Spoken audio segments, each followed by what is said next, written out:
We have to admit that the situation is fragile. We are not united enough, and I feel that we neglected some areas in the past. Because as politicians, we want to be elected, and then we want to be re-elected. And reforms and changes are usually painful, with bad consequences on people, especially in short run. So now I feel that we face a challenge to take an action. In many areas, we need to take an action. If we, the responsibles, are not courageous enough to take an action, then we create a space for extremists, populists, and nationalists.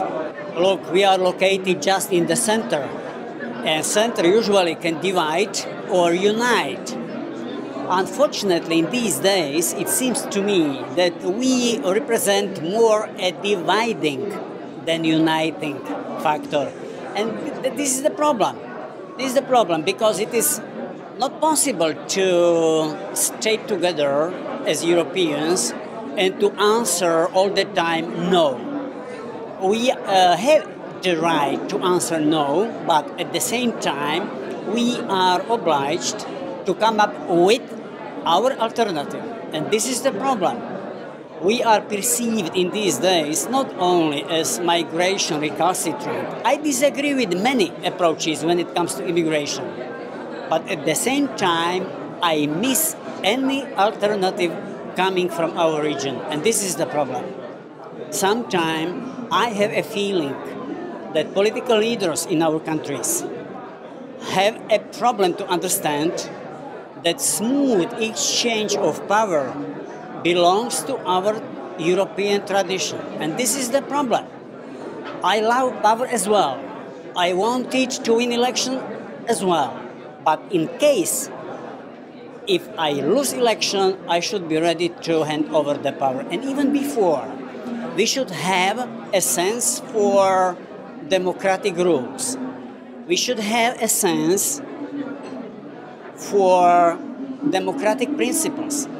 And one of these principles say that also minorities have some rights. And not only sexual minority, but also political minority. It is not enough to win elections. It is impossible to think that I win election and I can do everything what I want. This is a huge mistake. And this is one of the reasons why now we face difficulties. Everybody knows that Poland and Hungary are the countries facing Article 7 for the first time in the EU. This is not nice, this is not good. But also political climate in the Czech Republic and in my home is not the best. We should have the respect for the political opposition as well.